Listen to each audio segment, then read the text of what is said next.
gather in here. So the first thing we're going to do is this. I hope this will line up all right, Greg. Let's see what happens with it. Okay. When you do this, and again, the reason for going into today's lesson is the following. To build a bridge of authority that is undeniable. Knowing where you are at all times. By the way, I'm going to ask you a question. Would you rather know you are or guess where you're going? Know where you are. Know where you are. No doubt. You would not believe the number of times in public speaking engagements I find people saying, well, I guess. I sort of guess. My response to them is, hopefully, my response to them is very simple. You sort of don't exist. If you don't know, then you're always in process of doubting yourself, yes or no. So let's know where we are. First one, first. Now, from the shoulder, everybody, shoulder, draw that horizon. Get that down. If it's scratchy, who cares? Pick a point, a reference, right there. This is not. Everybody know what that is? What's that point represent to us? I'm going through the dictionary or the vocabulary. What's that represent? Like me? Vanishing point, what else? So, Perspective. what else? Nope, not perspective. It's a central vanishing point, but it also is, that's where you're standing. That's your station point right there. That's where you are. Next step is, come back in through here, develop a vertical. You have to rotate the paper, hope it'll still work. That's fine. Come down here, pick a height. Now come back and rotate again. That becomes, what I'm going to do right now is begin to set up the facing plane or the first inset into space. And we'll go from there. So, over here, come back out, rotate that up, rotate that down, so that and that's going to create a cube. That's a basic measuring system for all things that we're going to develop, no matter how big or small the product development's are. So now I'm going to come back into here, there, into there. Notice, I'm moving all the time, making sure, everybody repeat after me, that all the verticals, right down here from the plexus, all the verticals, remain vertical. All the horizontals, remain horizontal. If not, fingers at a time. Fingers at a time. No, fingers at a time. If not, you develop a picket fence. It starts to wander on you. Then you wonder why, for example, we wonder why our sketches look kind of askew.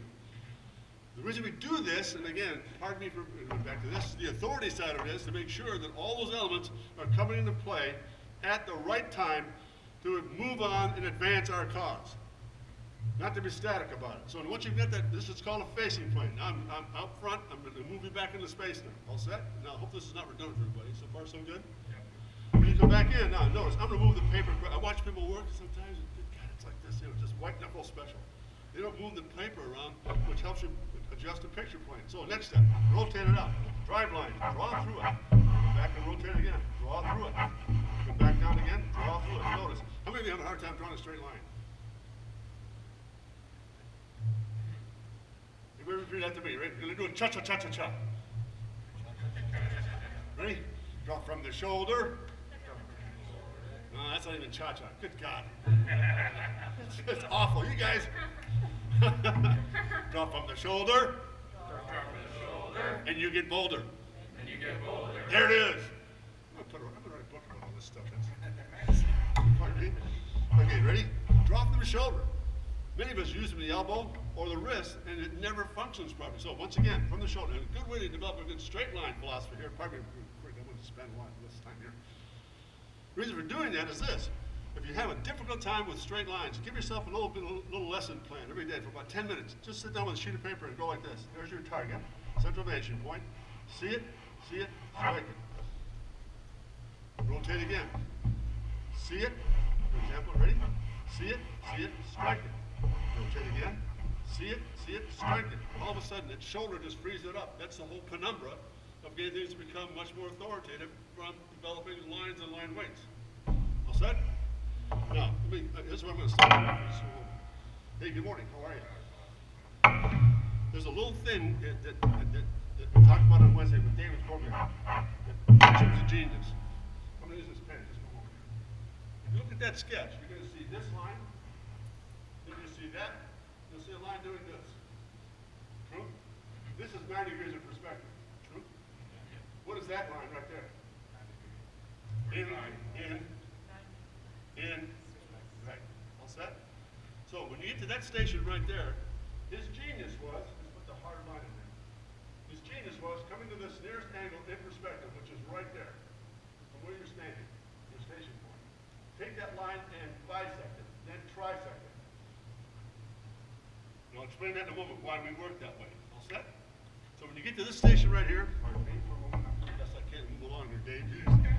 So far so good? Good. I don't want to get caught up with this verbalization, so. Pardon me? Not landing groundwork, yes. Hoping the foundation will crumble. So we're all set. Come down to the nearest angle in perspective from where you're standing. That's now your station point. So come down to this point right here. That's on the ground plane. True? Take that angle and use a dotted line and just bisect it. 45 and 45. True? Then trisect this. 15, 30, 45. Good? Take that first 15 degrees and drive it right back to horizon level. We set up a system right there and it's called a special vanishing point. I'll indicate that later. Helping? So far so good? I won't tell you the story about why he did that. We'll save that for later. But nonetheless, it's an optical illusion thing that helps us bring the reality into the picture plane without distorting the image. Well, the eyes focus, the crossover, right? No matter what, you know what the angle incidence is in that crossover? 15 degrees. So when you're standing, that incidence of 15 degrees helps us pull back the distortion and create reality. Unbelievable. I was there to help him, he didn't listen. Okay, so we all set? Here it is. Come back to this. At station point, rotate again, come vertical, go vertical, come across. Bam. I'm going to ask you a question. Look at that, a lot of these guys. Is that a visually accurate one-point cue? Visually. Yeah, sorry. Hey, thank you. Hey, you buying that game? So we're doing that? And I'll jump ahead here very quickly, because what's nice about this special vanishing point relationship is this. Now that I have that, I come back to the nearest angle of perspective behind it. With me? Do this. Come back to this. Drive it through. Run it over. Bring it up. Bring it up. Connect it. All of a sudden, I can use that same system, add infinitum, go right back to there, and get the same set of circumstances here. And take that right back to a point. What I want you to notice is this. I mentioned to Greg before we started this morning, and Dave as well, and Wednesday's group last week. What we don't take advantage of in a situation like this is why we're drawing what we don't see, is to see something extremely meaningful for every one of us. Me too. Notice, look at this ground plane as it goes back in space. Look at that ground plane. It's doing this, yay? Right? But you know what we see if we don't follow the rules or the principles or the power of perspective? We see this. That ain't perspective. A little bad language. Should be swearing. Right? Look at the difference in that ground plane. Helping or not, gang? Yeah. Same is true in the sidewalls. Those of you in interior space. Look at the sidewalls. Oh, that height there is the same height as you go back. Look how that whole plane diminishes. But yet we want to see this. We draw interior space. Oops, we want to do this. Wrong. Helping, gang? You're quiet. Yes. Is this helping? You'll find out by the end of the session why this is such a powerful process to see, in addition to tightening down that same side stone and getting that thing to all of a sudden collapse properly. It makes your sketches far more believable. Why? Because you're dealing now with binocular vision, not monocular vision. The binocular vision opens things up in your picture plane, creates an authority that is undeniable. Now, any questions so far? I'm kind of sorry. To get those fundamentals down and begin to see how they operate. Yeah. I just mentioned to Chrissy where you are. Yeah, she's right here. One of the most critical things you'll do in this step is to make sure that this guy and that guy are equal. If that comes shorter or if you miss that distortion, it's going to become much more rectangular as you go. So always make sure, if you have to, just grab a sheet of paper, just ticky mark that thing, and make sure the height and the height of it and the length of it are equal. And you've got to be, remember, cube. It's So anybody, any questions at all? Yeah, Anna? The swing line is the best way to get that down, just like measuring out equal distances and practicing. Yeah, I think so.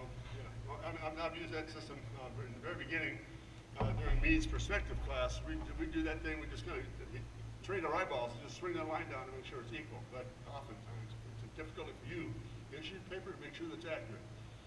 Especially, for example, if you're doing something, those of you in interior space, if there's a room space of a certain size, it's really good to have that knowledge and ahead of the game plan so you've got that scale down. Even product design. There are things, for example, in product, you might have a system on a surface, for example, or a program that you have a project to deal with. It's 10 by 40 by 30. How do you measure that? That's one way to do that. Helping? You can guesstimate it in certain areas, but I think it's always best to have a good measuring base. For example, this is 0 here. And if that's 10 feet, then we know that point back there is how far? 10 feet. It's a measuring system. I can go back in. I won't go into it today. Maybe next week we will. But you can use this system to begin to break it down incredibly into, for example, running a bisect and bisecting a piece, cutting it in half, adding a shape like so, putting it in one-point perspective, and all of a sudden the whole module changes because you understand the geometry involved in it. Helping again? That was a quick little demo. Very good? Yes. Now the real value of this, for example, is this. We go back to this station here. We go back out to your sketch, and Chrissy, adjust yours. Go back in and let's do this. Let's take that same process and say, okay, pardon my back again here, folks. I'm going to go back 2D. I'm going to go from that point back to that SVP. I'll do this that. Build one back to SVP. Build two back. Make sense? We're going to take that same special management point. And by the way, the reason that's such a powerful tool, because it sets the proportion in space. That's its function. It sets proportion in visual space. So once you've done it here, and you've solved that problem, it's now nearest angle, right back to SVP, every single time. So I'm going to walk you through something very quickly today. We're going to go back 3, then we're going to do a fresh sketch. I'll show you in demo form, then we're going to use the whiteboard again. We're going to take this whole process, move the central vanishing point over to the right or left, and move this cube over and start to stretch it so you get a little more of a view. Helping? Good? Yep. Then we're going to rotate it fully and go 1 point right at us. So you begin to see how the whole envelope opens up, especially for those of us, again, interior space, product design, transportation design. It's a consuming science. And by the way, before you go back out there, is it 4 minutes? Every now and then. Every now and then it works. Nice to see you, Harry. No, see you. The one thing we're doing this morning is teaching ourselves one of the greatest lessons in higher industry and scope of industry. You know what it is? The most important lesson we're going to get out of today, from my objective and my heart's desire, is to transfer into you one simple principle. That you become so truthful, you become all-consuming and all-powerful, with great authority, because you can't debate the truth.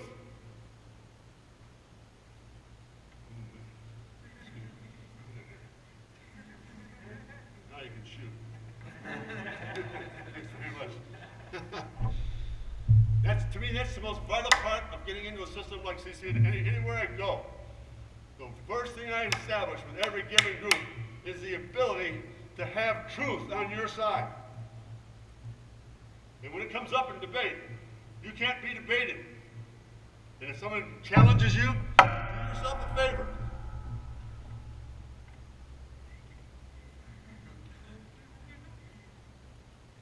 That's what they do. They just stand there. So everybody got that point across? I mean, sorry to be so vociferous here, but that's my heart's desire today, is to be certain when I leave here, these truths become embedded. That you're drawing things that you do not see for the benefit of seeing them with greater authority.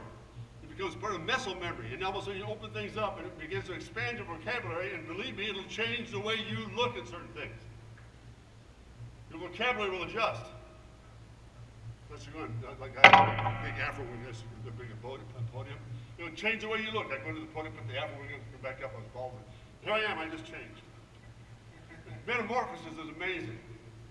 So let's go back in here, and I'm going to go back. Let's go back out there, and add a second and third cube and take it right back and we'll adjust it, not come around and work with you.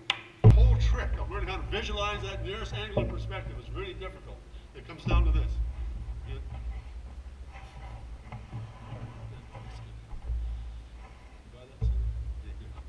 So, trick, horizon line. Lay that edge down.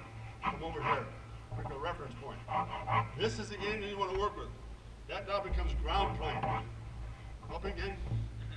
We're always, some of us, again, I'm not criticizing here, please. I'm just trying to point out an observation to keep you away from that poison of using that angle.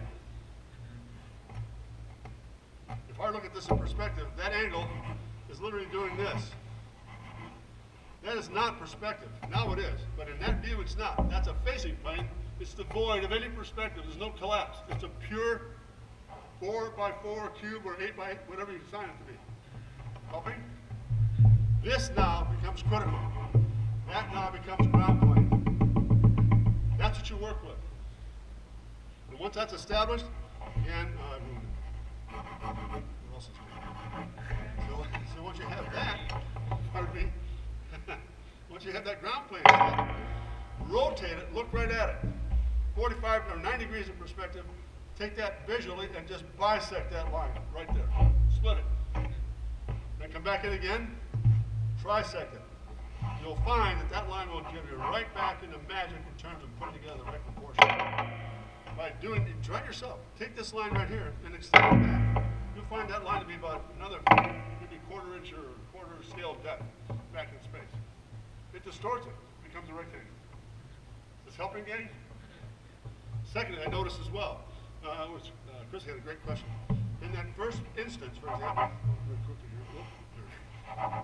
in that first instance, when that facing plane is set up, and you begin to set that up, that angle right there, or that top, will diminish as you go back. The question was, you want to repeat your question?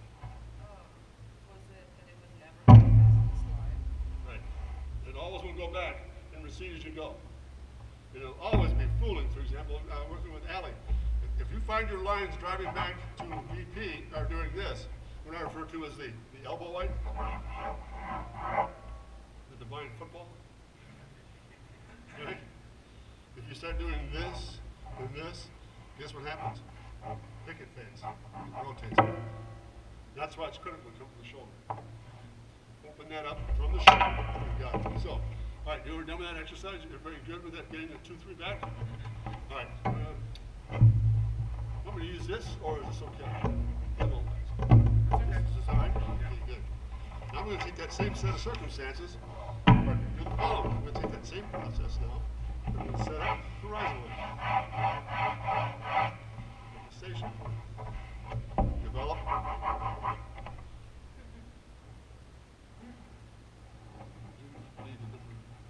I'd be retired on the hillside. SF 90 speciality coming down the hillside. If I had 1 6, this would be architects. Then you do this. That's 1 point perspective. And then you do this. Ah, you can't do that.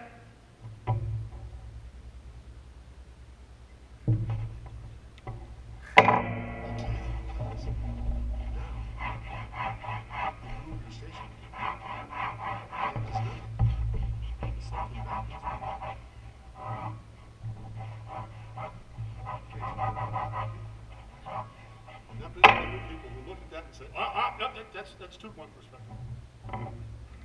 Because I move from there to there.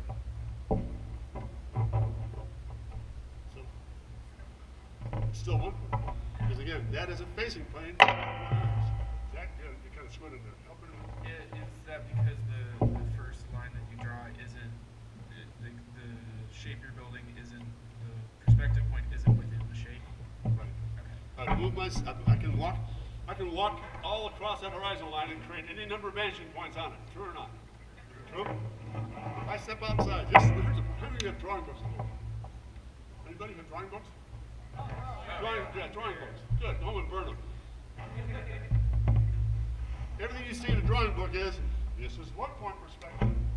can't move outside that. Be very, very careful. The rabbit in the woods will shoot you. You can't do that. You can't move that outside. Yes, you can. You can move up and down the horizon line all you wish to. Here's the difference is, now most people will say this is two-point perspective, especially architectural guys, because here's what happens. Let's go back and let's put this in. Now, let's develop, see it, strike it. See it, strike it. We're going to do this exercise after a minute. Same process now. Where's my nearest angle of perspective now?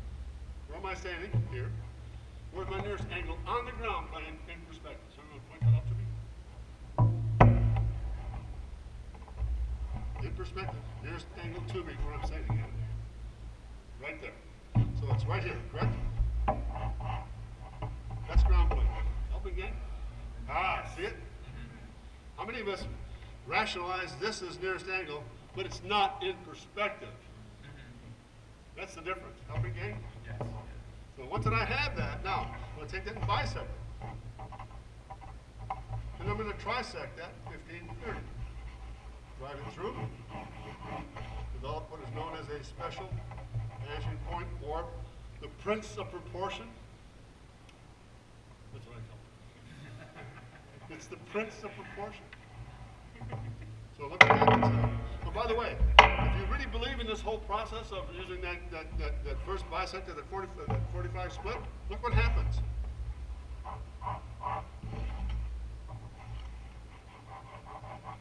Is that a cube now? No, it's a rectangle. Helping gang? That's why that distortion of 15 brings it back, down to ground, run it over. No, that's okay. That was so. Okay, good. It's an idiot. Yeah. I didn't get my card. Bring it up. Run it over. Horizontally.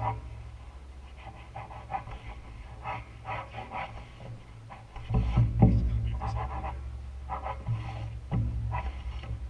On the ground. You tell me, gang. The vanishing point. Pardon me. There it is. Now, let me ask you a question. Does that appear to be a visually accurate one-point cube? Yes. Good? Yes. Next step. Now, this is where it gets everybody. This is where the argument gets everybody. That's two-point perspective. I can see two faces. Yeah, you are two faces. So here it is. That's what we're conditioned to. This is what we're not conditioned to. So then move along here quickly. So far, so good, gang? Yes. Next step. Go right back again. Nearest angle on the ground plane in perspective. True? Once again, back to SVP. Drive through. Contact. Vertical. Horizontal. Vertical.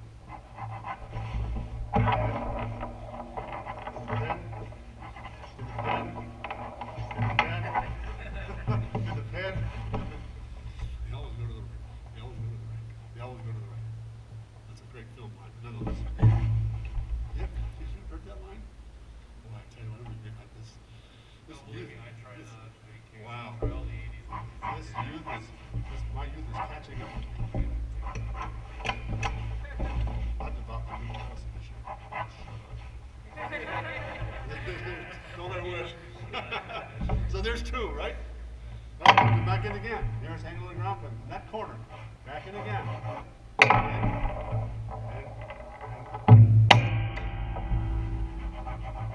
it is. I'm going to stop here for a moment and just show you something very quickly. Once again, the purpose this morning was to look at that ground plane, look at how that ground plane collapses. It's not this.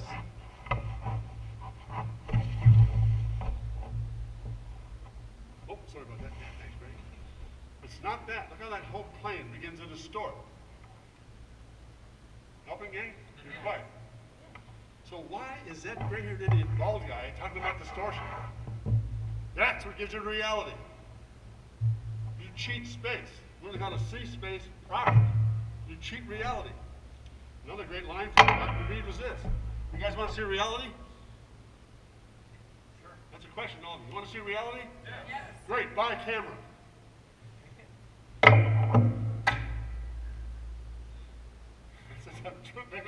Buy a camera. but it will not give you ingenuity and creativity. That's what this does. It creates an aura of distortion that creates believability.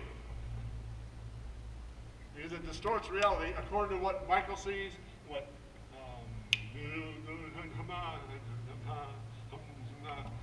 Corbin sees. Ha! I tell you, when it works, it's great. Sometimes it's. Okay, anybody else? That's the reason behind all this stuff. And so again, thank you for your patience. I don't want to delay your time while it's working out there. Any questions so far? The two things I noticed going through that first pass was this critical ground plane process.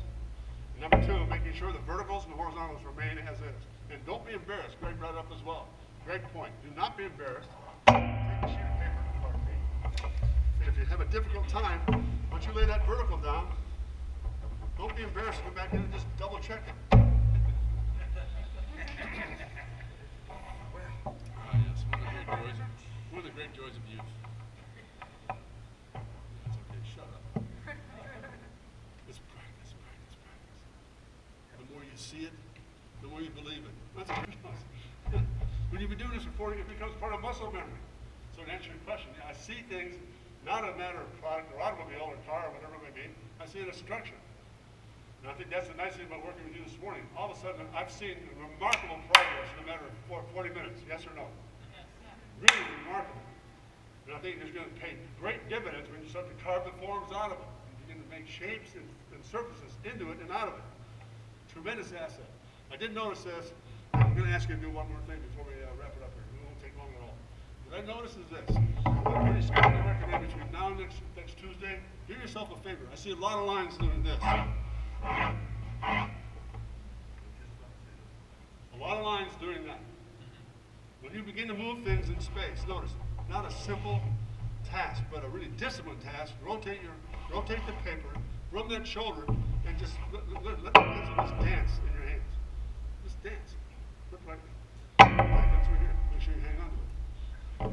And then, again, back here. It might be wise to everybody come together. It might be wise to just give you a little bit of a tip here.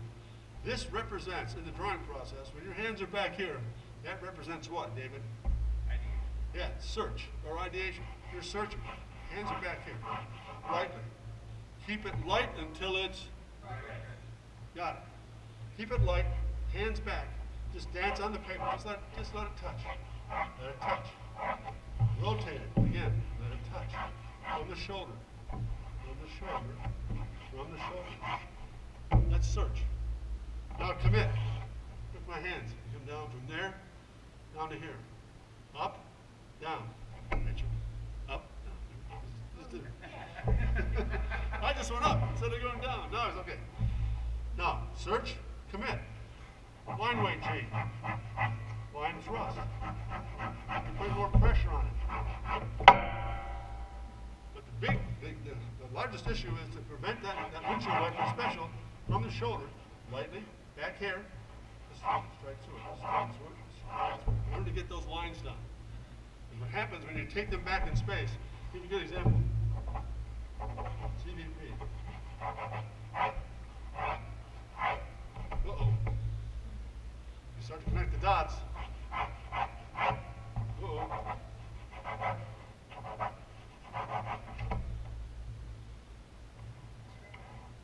That's one of the best drawings I've ever done. That's pretty cool.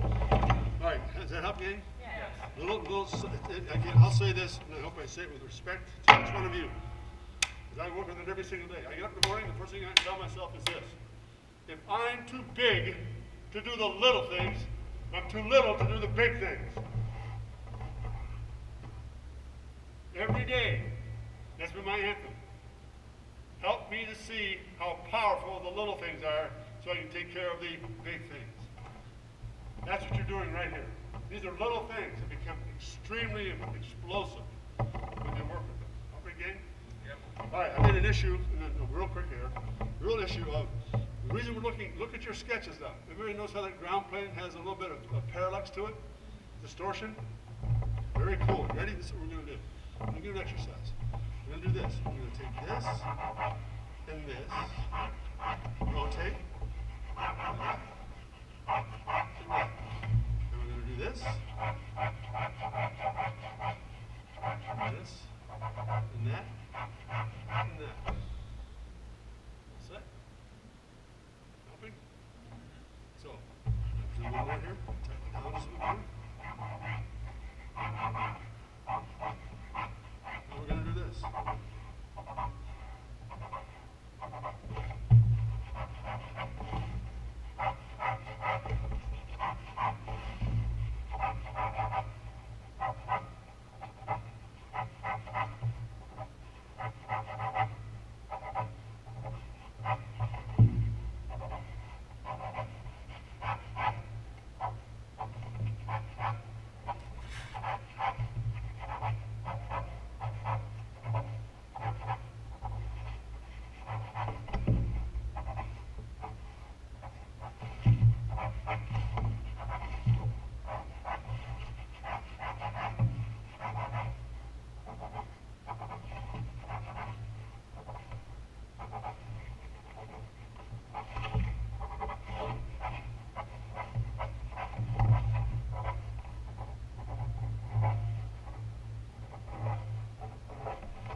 Just real quick little geometric sketches. Let you see how that ground plane affects cutting up a shape. Simply. Up and getting or not. Good and quiet. Again, just take that shape, just get that ground plane out, loft it just a little bit, and come right back in and just cut into it. Don't worry about doing a fancy sketch. I just want to see that, how you're affecting that ground plane, how you're working. Helping game? Right here, comments along. You good? Helping? You've got exactly, I'll tell you what, this is going to be the fun part, right? Don't leave yet. You've got 5 minutes to crank out 3 sketches, real quick.